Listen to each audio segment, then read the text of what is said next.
Hey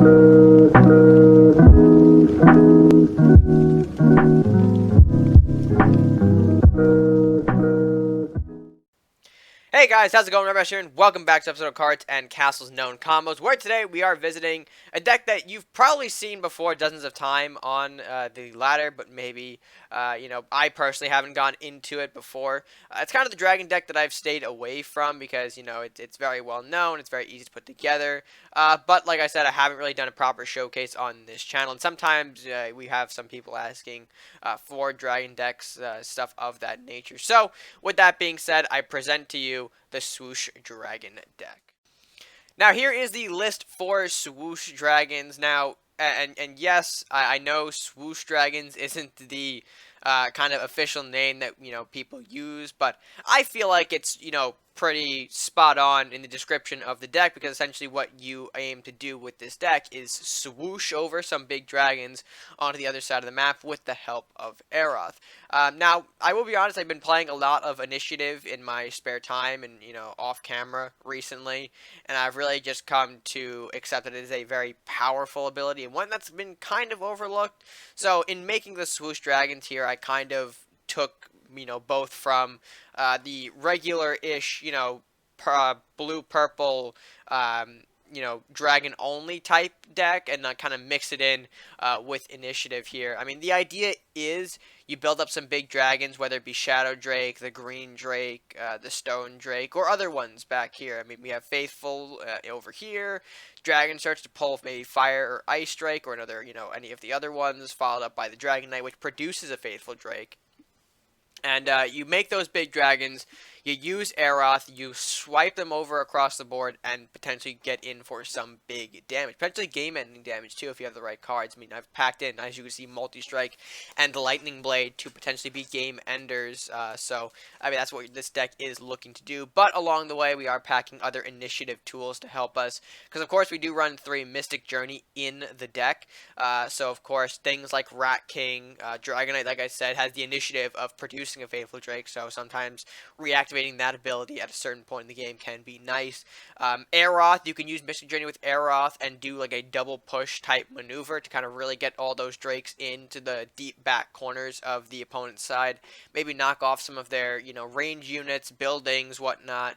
That's another use of Mystic Journey there. But also, things like the Yenaroth and Panda here in our late game section. Of course, Yenaroth freeze, popping that with Mystic Journey, especially a pain in the ass, and a Panda, just bouncing back more expensive units or range units as well. Things like Darkbenders, Craxuses, Morlocks, things that they have to kind of spend their entire turn to replay. If you can bounce all that back with 2 gold, that's especially useful there. But with that being said, I think I'm going to go quickly into the card by card here before we jump into the games here to kind of show you guys what I'm running just for the deck as a whole. So let's start over here in our 1 gold. Got 2 copies of Dragon Search. I kind of just needed some more dragons in the deck, so that's why this is in here, of course, and the option to pull nearly any Drake. Pretty useful since I'm not running things like Ice Drake or Fire Drake in the main deck. It's going to be nice to maybe pull one of those every once in a while. Following up that, we got Lumberjack, no surprise why he's in here, followed up by the Dragon Temple, Faithful Drake, starting to see a little bit of that Dragon synergy built in there. Temple, of course, the buff of the Dragon deck, so nice to have a little bit of a cheaper armory for my dragons. Faithful Drake, one of the dragons, Mystic Journey, going to be the main combo piece here to reactivate a lot of this initiative, whether it's on Rat King for some crazy rat spawns, Aeroth, and I've already explained a couple of others as well. Following up, Blacksmith Armory, the signature global buffs of every deck, and the Rat King. Rat King especially more prevalent in this deck, thanks to that Mystic Journey, can be a big surprise for a lot of folks, because a lot of people still don't expect Rat King Mystic Journey as a threat, and that you can use to your advantage, of course. Even with the upkeep, sometimes Rat King, Mystic Journey Rat King just falls under that, if you throw it out in the very early game, you play Rat King at turn 3, you have just enough gold to pop a Mystic Journey on the following turn as well, so that could be a nice little, 1-2 punch. Moving on, though, Dragon Knight, another sort of initiative tool, counter pairing with Mystic Journey, and of course, producing that Faithful Drake to potentially build up your dragon army to send over. Dragon Siege at 2 copies. I feel like this is a very underutilized dragon card. It's a very dangerous one, especially if you have Of course, like, the deck entails a lot of dragons here. Building them up to at least, giving them that extra beef at 2-3, I believe the stats are. Hopefully I don't do the, oh, nope, I did it again. I have this weird problem with my mouse that sometimes just double clicks things, even though I don't really intend to do so. But as you can see, Dragon Siege, giving them +2, +3, some extra beef for your drakes. But going along with that same beef, Lightning Blade following in the same category. Just cards that provide beef to your dragons to kind of send them over to potentially knock them out of the game. Multi-strike as well, kind of in the similar soup, but instead of, more buff, it's just, a secondary attack. Kind of all three of those cards, Multi-strike, Siege, and Lightning Blade, are being primarily used here to buff up your dragons. Just kind of ensuring that they can maybe deliver a game-ending punch to the castle once Aeroth comes in the, other turns. Then you also have Shadow Drake, Green Drake. I'm skipping over Aeroth because I've talked about him, but he's also in here, of course. But Shadow Drake, Green Drake, just some more Drakes for the deck. Shadow Drake especially prevalent as potentially ways to remove range units, of course, playing those mind games to potentially knock out things like Wizard and Darkbender could be very powerful for you. Green Drake, of course, nearly as a necessity in all Dragon decks just because of its ability to grow into a 6/7 for 5 gold. But following up that line, you've got Temple. I feel like Temple's a nice addition here. If I use the Rat King Mystic combination, I got to throw Temple in there because altogether those three cards are just nasty. But following that, you've got Panda. I've explained to him he's your balance, your pseudo-removal, if you will. Not direct removal like Execution or Murder, but, if you bounce the bigger stuff back, like Arcanon, Mordok, it's essentially, quote-unquote removal. And then you've got Stone Drake, another Drake to follow in the deck. I've only put him at 2, just because I feel like I wanted to kind of spread out my later game a bit more here, between Stone Drake and the Panda. So that's why he's at 2. But, equally as threatening, as all of the Drakes here can be, especially more so that he's got that extra little flying, that fast component, not flying, all of them have flying. And then following that, we've got to end out our deck Shodan, because I feel like he's a much more powerful late game unit than Mordok, especially if you're running ninjas. Not to say that Mordok is bad, but, recently Shodan's become a much more deadlier tool. And of course, he's already at 5 attack in the base stat, so he can really effectively trade well with a Mordok if need be. So that's why he's in here. I just find like he's the better late game unit to have. And then Big Boy Yenneroth to close out the list. Of course, being able to benefit off the Dragon Siege, and then of course you also have the Mystic Journey Freeze, like I mentioned previously. So that is going to, of course, wrap up the list, though.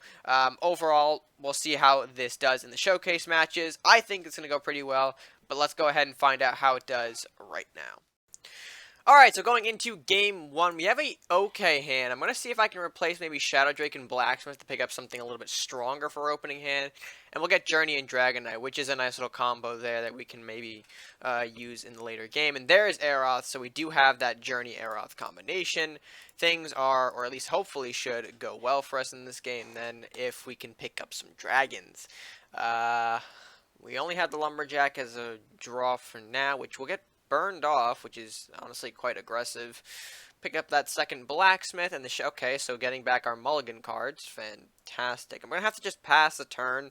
I don't think I need to coin out a Blacksmith at this particular moment. I'd rather save the coin. And since he didn't actually play a move on his own, I'm going to go ahead and just play the Blacksmith. No need to be aggressive here and coin out these guys. I'm not rushing with the Aeroth at this moment. I want to wait till maybe I get some buffs, Multi-Strike, Lightning Blade, something along those lines here.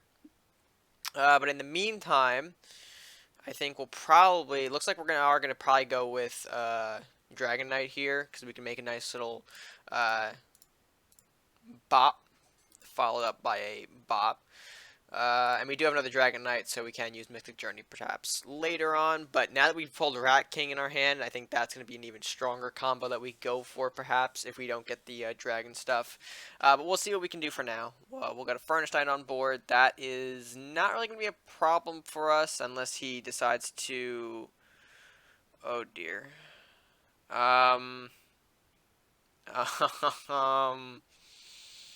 Oh dear. Alright, let's just go with the Shadow Drake then. Oh boy. Oh. We'll go for the Shadow Drake. We'll go for the Shadow Drake. Yeah, sometimes it happens. Maybe you just aren't sure what cards be doing. We will get a big boy though. That's for certain. I actually think we can get away with doing this. Blacksmith actually handles both of these. And then we'll be a little bit more aggressive and bring out the Rat King. Hopefully our man isn't packing a Dragon's Fire or Flamestorm here, because that would be a big wipe for us. Okay, Minotaur, not bad. We can out Minotaur, or he can just throw it very aggressively like that. Would like to pick up a Lightning Blade, not Blade, oh, we don't get it anyway. That's a shame. Alright, so let's go in for our Rat King nonsense. Think we're gonna do Dragon Knight Rat to clear the Minotaur. Oh, why'd I push that up? Ah, screw it. Both made a mistake, it seems like. I could have generated another rat, but my dumbass pushed the rat forward too much. Pop a couple of these rats in and see if he can't deal with this. If not, we'll do a little Faithful Drake Aeroth Send, perhaps, to end the game. I think that will be the play. Brings out the Ranger. Probably surrender, right? Or are you going to let me have, like, a little combo moment? Oh, cool. We do get a little combo moment there. Oh, I don't have enough to do the... Alright, well, that's a shame. I guess I'll just end it off, just so we won't have to, you know. We'll keep it like that. We'll go into game 2, see if we can pull off that same Aeroth combination. So let's go ahead and jump right into that game right now. Okay, so jumping into game number 2, we have a pretty decent start with the Lumberjack Temple Blacksmith, a nice 1-2-3 to start us off there. We do have Shodan, even though I admit this boy is going to come in much later in the game. And against Warlock Crusader, there's maybe a bit of a problem. We want to get a couple of usable cards, at least in the opening stages. But hey, pick up another Lumberjack, so that's good. We'll get some draw cycle going for sure. Looks like our opponent is going to pass his next turn, or pass his second turn. I think I'm just going to go ahead and get another Lumberjack out. I think that'll be the play. I have no dragon, so throwing Temple would kind of be giving away too much at this moment. I wanted to see what he thinks or what kind of actions he takes here. Looks like he's going to have a Banshee for our Lumberjack, so that could potentially foreshadow a Last Will deck we're going up against here, which if it is the case, I can't speak English today, we might run into a little bit of an issue, although I think we will be fine if we just play our cards correctly. I'm just hoping that we don't see things like, you know, Big Burn, because Big Burn is scary, especially when we're rocking that Rat King Mystic Journey combination. Flamestorm, Dragonstorm, absolutely killer cards. We do get to see...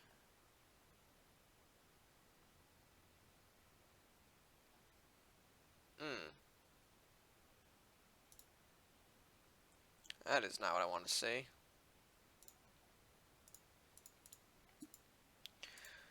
Let's see what happens if I push Shadow Drake to try and deal with this Darkbender.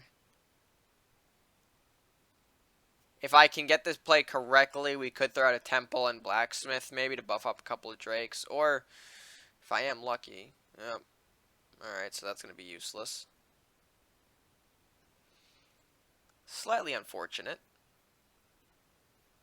I'm surprised he didn't use Winds of the North to actually telegraph where my card was, per se, but, I mean, okay, sure.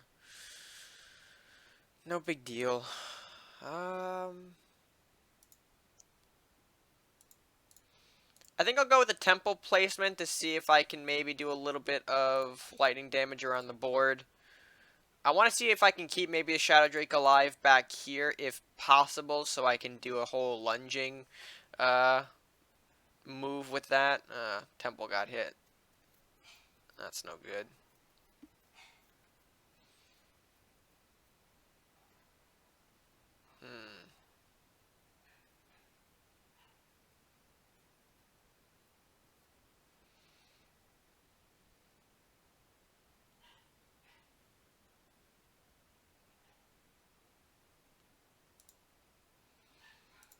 see if I can pull off the same play.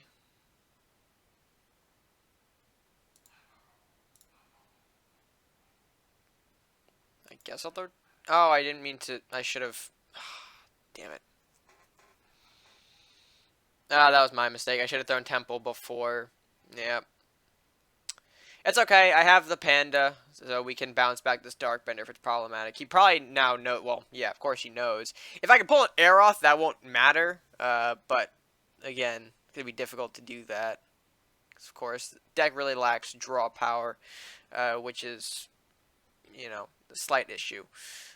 Temple does get burned off. That was a little aggressive, but that is, I guess, fine. We can work with that. Let's go ahead and bring up a Shodan to smack down this Books, prevent him from using it again, maybe throw the Drakes out a little more aggressively this time. And then perhaps in the next turn we could get a Panda, bounce back Darkbender, maybe a big unit that he throws out, hoping maybe Craxus or Archie. Archie much better in that scenario, because we could of course do some nasty things with that. Let's see here. Yeah, I'm going to do a bounce. Bounce these back. Throw out Shodan. So with the Panda, we'll move this Drake up a little bit more aggressively too. That should be good. I don't know if our opponent here has the mass burn. Haven't seen it so far, but okay, Mordok gonna be the option here, which is fine. Oh, and that's good. That's gonna be a good pull for it. Even though it doesn't really do much, I think this might be the end of the game, actually. Throw that down, we throw this down, he gets in for 7, and yeah, Shodan's buff movement will be enough to end the game. So, very nicely done there. A little showcase of why Shodan is very useful, that's why I chose him over Mordok for this deck specifically. The 5/8 and gaining Lightning is a pretty nuts ability to have in this, so even though it doesn't really contribute to the whole Dragons thing, yes, I know, we didn't really get to see a Swoosh combo in either two matches, really, although we could have had that potential in the final game, although Rat King upkeep is gross, I know. But yeah, I think this, these two matches definitely showcase the potential here for Initiative Dragons. Again, it's already been something that's been showcased and used before on ladder. Dozens of people flock to it. It's an easy dragon deck to pick up for, those of you who are maybe new to the game and looking to pick up a stronger-ish deck. To kind of get out of those, 2000s, low 2000s, maybe high 2000s, something along those lines. But anyway, Swoosh Dragons, definitely showed well here in these two matches. But let's go ahead and move to close out this video. Alright folks, and I hope you did enjoy this edition of Known Combos. Let me know what you guys thought of the Swoosh Dragon deck by leaving your thoughts down in the comments section below. And while you're down there, if you haven't done so already, be sure to like the video if you enjoyed it, share with friends, of course, subscribe if you are new or haven't done so already. It greatly supports the channel. Just throw that subscribe at no additional cost to you and help us grow, help spread the love and whatnot. And yeah, that's going to be it for me for now. So, until next time guys, stay gaming.